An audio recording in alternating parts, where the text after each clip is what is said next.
There's a truck sitting on the side of a highway right now, engine dead, dash lit up like a Christmas tree, and the driver isn't even surprised anymore because he already knows what the dealer is going to tell him. He knows the part he needs is 3 weeks out. He knows it'll cost 4 times what it should. And he knows there's nothing he can do about it. This is the best-selling truck in America, and the company that built it doesn't exist anymore. Stay with me, because this story has a twist almost nobody talks about. The Freightliner badge is on more big rigs than any other brand on the continent. You've seen thousands of them today without even noticing. They haul your groceries, your packages, the fuel in the gas station you stopped at this morning. But here's the part that'll bend your brain a little. Freightliner wasn't built by a truck company. It was built by a man who hated truck companies. A man who got so fed up being told what he was allowed to drive that he did something almost nobody has the guts to do. He tore the whole system down and built his own. And for 40 years, it worked. He won. Then one phone call from across the ocean changed everything. So how does a truck born out of pure rebellion end up becoming the most locked-down, controlled, do-it-our-way machine on the American highway? That's the story, and it gets darker than you think. Let's rewind to the very beginning, because to understand the betrayal, you have to understand the promise. Picture the 1930s. The Great Depression, and a man named Leland James, who ran a freight company hauling loads up and over the brutal mountain passes of the American West. Here's his problem.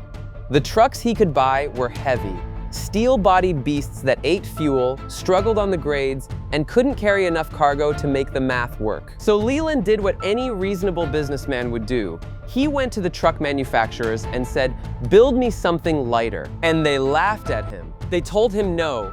They told him that's not how it's done. They told him to take what he was given and be grateful. Now, most people would have walked away grumbling. Leland James, he built his own factory. He started engineering trucks out of aluminum. Lightweight, aerodynamic for the era. Cab-over designs that maximized cargo space, trucks that could climb the mountains his old rigs choked on, and haul more freight while doing it. He called the company Freightliner, and here's the soul of the whole thing, the part you have to hold on to for the rest of this video. Freightliner was born from the idea that the driver knows best, that the person hauling the load should decide what's under the hood, what transmission shifts the gears, what every bolt and component should be. Choice, freedom. The driver in control. Remember that, because in about 40 years, every single one of those values is going to get put through a shredder. But first, Freightliner had to conquer America. By the 1940s, those first trucks were rolling. By the post-war boom, they were everywhere, and drivers fell in love. Why? Because a Freightliner felt like yours. You wanted a Cummins engine? Done. You preferred a Caterpillar? Spec it. Eaton transmission, Detroit power, whatever combination made your route profitable, Freightliner handed you the menu and said, you decide. For an owner-operator, that wasn't a feature, that was everything. Your truck was your business. Your livelihood lived or died on the choices you made under that hood. Now think about what that did to the brand. Every driver who customized their rig became a walking billboard. Every guy who bragged at the truck stop about his perfect spec became free marketing. Freightliner didn't just sell trucks, it sold freedom on 18 wheels. And it worked so well that by the time the dust settled decades later, Freightliner had climbed all the way to the very top, the #1 selling Class 8 truck in North America. The king. But here's the thing about being the king. Everyone wants your crown. And somewhere across the Atlantic, a giant was watching, counting, calculating. In 1981, that giant made its move. The year is 1981. Across the ocean in Germany sits Daimler Benz, the company behind Mercedes. Luxury, precision, and a hunger to own the trucking world. They look at the American market, the biggest, richest trucking economy on earth, and they see one name sitting on the throne, Freightliner. So they buy it, the whole company, the factories, the badge, the crown, all of it. Now, at first, nothing seemed wrong. In fact, drivers were thrilled. Mercedes engineering, German money, the promise of building even better trucks, it sounded like a dream. The American rebel was getting a billion-dollar backer. And for a while, it genuinely looked like a love story. The investment poured in, the trucks got refined, quality went up, Freightliner stayed on top of the sales charts year after year. Everybody clapped. But here's what nobody noticed in the celebration. When you sell your company, you sell more than a building. You sell the philosophy. That rebel idea, the driver knows best, the driver chooses, that wasn't part of the merger paperwork. There was no clause protecting it. And a corporation the size of Daimler doesn't think like a rebel. A corporation thinks about one thing above all else: control. You won't see it happen for years. It's slow, it's quiet, it's surgical. But it's already begun. Here's how you swallow a legend without anyone noticing. You don't do it all at once. You do it one piece at a time. Question for you. Quick. What's the most profitable part of a truck company? It's not the truck. It's everything after the truck. The engine, the transmission, the parts, the service, the decades of repairs a rig needs over 1 million miles of hard road. Sell a truck once, you make money once. Lock that truck into your parts for 20 years, you make money forever. And Daimler understood this better than anyone alive. So through the late 90s and into the 2000s, the giant started assembling something quietly, strategically. In 2000, Daimler took full ownership of Detroit Diesel, one of America's legendary engine makers. Now, Daimler didn't just own the truck. They owned an engine to put in it. See where this is going yet? They started building their own integrated powertrain. The Detroit engine, the Detroit transmission, the Detroit axles, the whole drivetrain, all from one family, all under one roof, one company, their company. On paper, brilliant engineering, a matched system designed to work together. But remember the soul of Freightliner. Remember the rebel. The driver chooses, and slowly, quietly, that choice started disappearing. For decades, walking into a Freightliner dealer felt like ordering at a diner with a 100-page menu. Cummins? Yes. Caterpillar? Absolutely. Detroit? Sure. Pick your transmission, pick your axles, build the truck your business needs. Then the menu started getting shorter. Caterpillar, one of the most respected names in heavy engines, walked away from the on-highway truck engine business entirely around 2010, squeezed by emissions regulations and a market shifting under its feet. A whole option gone. And inside the Daimler world, the pressure was always nudging you the same direction, toward the in-house powertrain, toward Detroit, toward their engine, their transmission, their ecosystem. Sure, you could still get a Cummins, for now, but the messaging, the warranties, the integration, the incentives, everything funneled you toward the house brand. Now here's where it gets personal for thousands of drivers. Because there's a name almost nobody outside trucking remembers, and it's the clearest warning of what kind of company Daimler had become. Sterling Trucks. Daimler had picked up the heavy truck line that gave birth to Sterling, built it into its own brand, put it on the road, and then in 2009, when the recession hit and the numbers stopped looking pretty, they killed it. Gone. Shut down. A whole brand, a whole lineup, a whole community of owners, wiped off the board in a single corporate decision. And every Sterling owner suddenly learned a terrifying lesson. When a brand is just a line item on a German balance sheet, your truck is only safe until the math says otherwise. That should have been the wake-up call. Most people slept right through it. Now we hit the part of the story where the modern Freightliner driver starts pulling his hair out. The emissions era. Starting in 2007, then tightening again in 2010, the EPA dropped some of the strictest diesel emissions rules in history.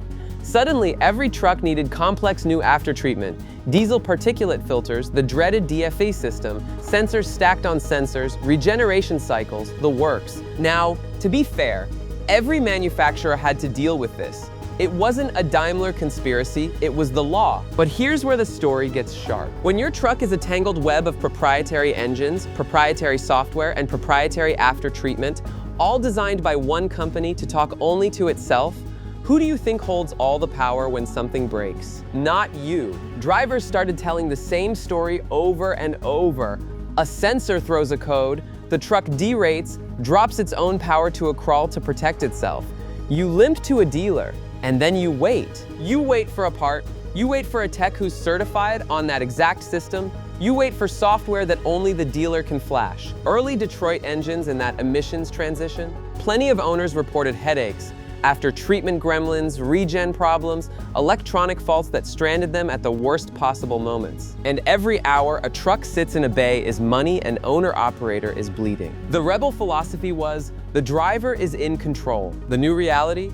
You're a guest in a system you're not allowed to touch. But none of it is the part that makes drivers the angriest. The angriest part is what happens at the parts counter. And I'll show you exactly why in a second. Let's talk about the moment that breaks people. You're down, your truck's not moving, you need one part. A specific proprietary Daimler family part. So you go to get it, and there are two punches coming. They always land in the same order. Punch 1, the price. Proprietary parts don't compete with anything. There's no aftermarket undercutting them, no generic alternative on the shelf. When one company controls the part and the diagnosis and the software, they control the price. And owners will tell you those prices can feel less like a repair bill and more like a ransom note. Punch 2, and this is the killer, availability. It's not on the shelf, it's not at the warehouse, it's coming, maybe next week, maybe the week after. And while you wait, the loads you booked, gone. The income you counted on, gone. The truck payment that's due whether you're rolling or not, still due. Think about what that means for 1 second. The truck Leland James built so a driver would never again be at the mercy of someone else's decisions has become a machine where you are completely at the mercy of someone else's decisions. The rebel's dream turned inside out. That's not an accident. That's not bad luck. That's a business model. A brilliant, ruthless, wildly profitable business model. And it raises the question this entire video has been building toward. If drivers are this frustrated, why is Freightliner still the best-selling truck in America? The answer is the most uncomfortable part of the whole story. Here's the trap that keeps the whole thing spinning. Daimler built something almost impossible to escape. Not with chains, with convenience. The dealer network is enormous. Wherever you break down in North America, there's probably a Freightliner service center within reach. That's genuinely useful. And it's also the hook.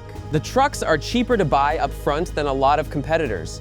Great for the big fleets buying hundreds at a time.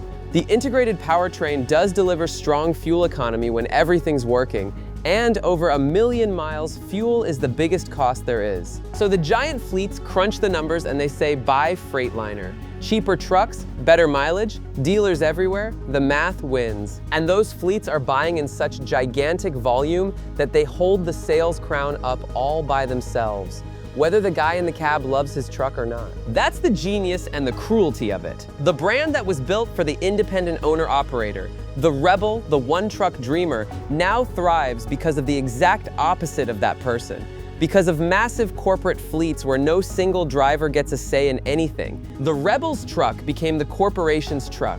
And the corporation could not be happier. But before you write the whole thing off as a villain's story, I owe you the other side. Because the truth is more complicated than evil Germans ruined a legend.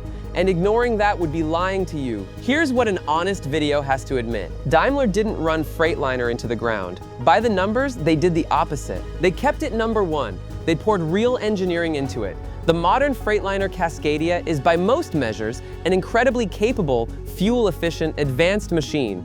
The integrated powertrain that drivers resent, it also genuinely sips less fuel, and that saves the industry real money. Daimler also kept thousands of people employed, kept American factories running, and kept a storied badge alive for over 40 years instead of letting it die like so many other classic American truck brands that simply vanished. So is it a betrayal? That depends entirely on what you think Freightliner was for. If Freightliner was a brand, a profitable product to be optimized and scaled, then Daimler did everything right. A roaring success. But if Freightliner was an idea, a promise that the driver would always come first, always have the choice, always be in control, then yeah, somewhere along the way that idea got quietly buried.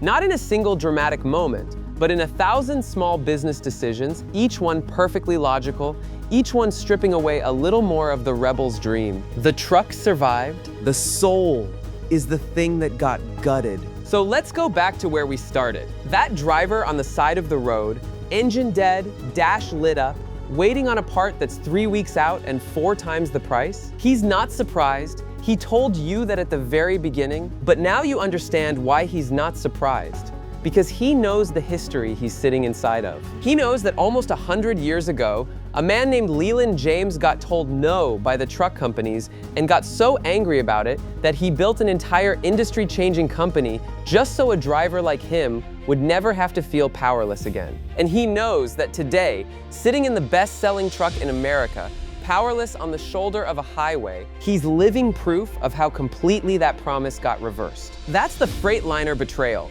Not that the trucks got worse, that the freedom did. The rebel won the war and then sold the kingdom to the very kind of giant he built his whole life to escape. So here's what I want to know from you. If you've driven one of these trucks, old school or brand new, was it a betrayal? Or was it just business doing what business always does? Drop it in the comments, because I read them, and the truckers in this audience always know things the rest of us don't. And if this story pulled you in, if you want to know which other American legend a giant corporation quietly swallowed next, that one's even wilder, and it's the video sitting right here. Until then, keep it between the lines.